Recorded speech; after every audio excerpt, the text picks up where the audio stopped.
Okay, well we've cleaned up the distributor. You can see that it's clean, much cleaner than it was. It's cleaned out inside. The bearings, this bearing that's down inside is tight. There's no play in this. This distributor is in excellent shape as far as bearings, etc. What we're going to do now is we're going to clean up a couple of things. We're going to relieve a few things just to have room for the reluctor to go in. This stanchion right here, this little post, we're going to cut this down about 1/4 of an inch. We're also going to knock the edge off of this here and this here. We use a Dremel tool. Find the best is a Dremel tool with a sanding disc on it, a sanding drum like this. This is a 1/2 inch sanding drum. If you use a stone, the stone just plugs up. So what we're going to do is we're going to do this with this right now. I hope you can stand the noise here. Let's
I'm going to blow out the dust. Cover your eyes and blow the dust out.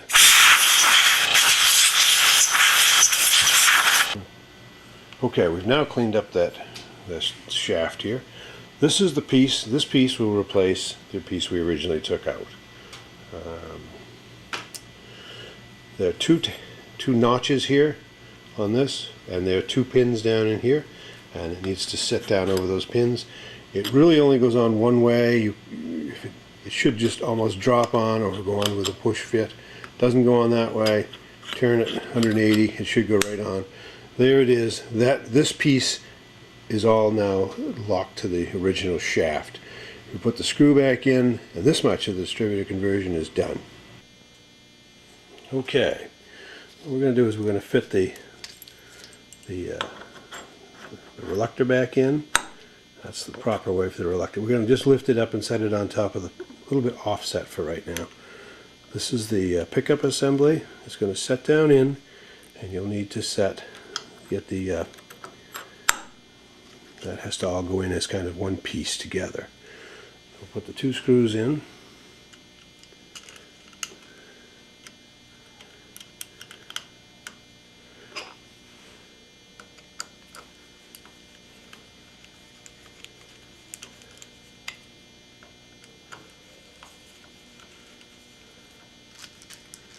You haven't pinched a wire.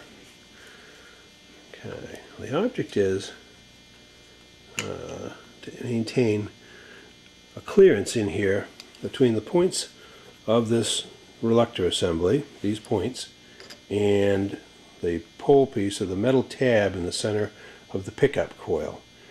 Now you want to try and get that to about 6/1000ths of an inch. I wouldn't go any closer than that. You could go a little wider if you have to. I haven't tightened that screw down. We probably should do that. Okay.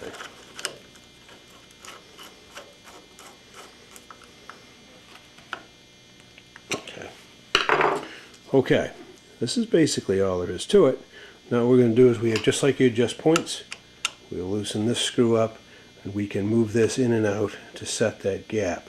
If you look down, you should be able to look right through the gap here and see that the gap will be fairly even. So in other words, the gap at the top is the same as the bottom. That this piece is not tipped in or tipped back. You want to get it fairly close. That's probably good enough, but let me go get a set of feeler gauges and we'll check it.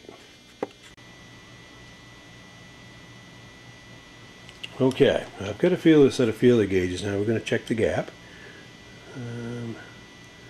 and it's just a little bit tight. We'll loosen that up just a bit.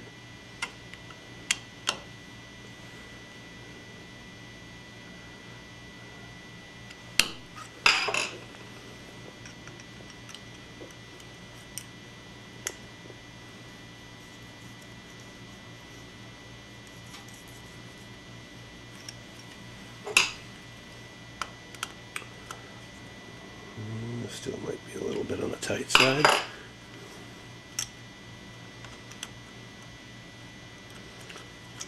Yep, still a little tight. Not by much though.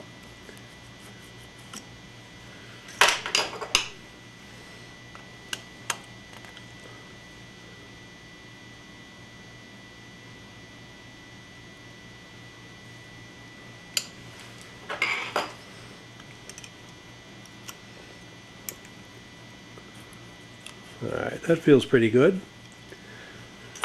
Okay, that's it. Once you finish this, you're going to reassemble it, put the cap back on, reinstall it into the car, onto the engine. It's going to, as you slide this back in, you want to get the distributor in roughly the right position so that so your tach drive is pointing correctly. And you're going to turn this until you'll feel this drop in. There's a tang on the shaft here that's offset, so this should only drop in one way. And then tighten it down, and you're really ready once you get to that point in your assembly instructions to set the timing. And you shouldn't have to bother with this. Once you've set your timing, there's no more adjustments to this. It's all done.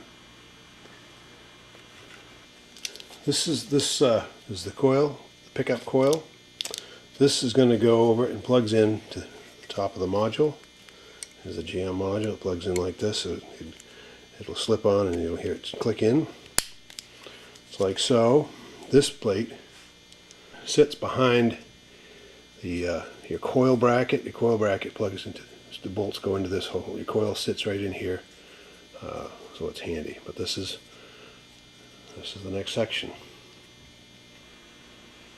Okay, installing the distributor back into the car, onto the engine, is just the reverse of removing it. You're going to set it right back in. You'll take the cap off as you lower it down, and you'll need to turn the rotor button until you feel that the tang on the bottom of the distributor shaft drop in, and you'll tighten down this nut, and then you'll need to do the timing procedure when you're ready. But the timing procedure is all spelled out in the instructions. So there you are.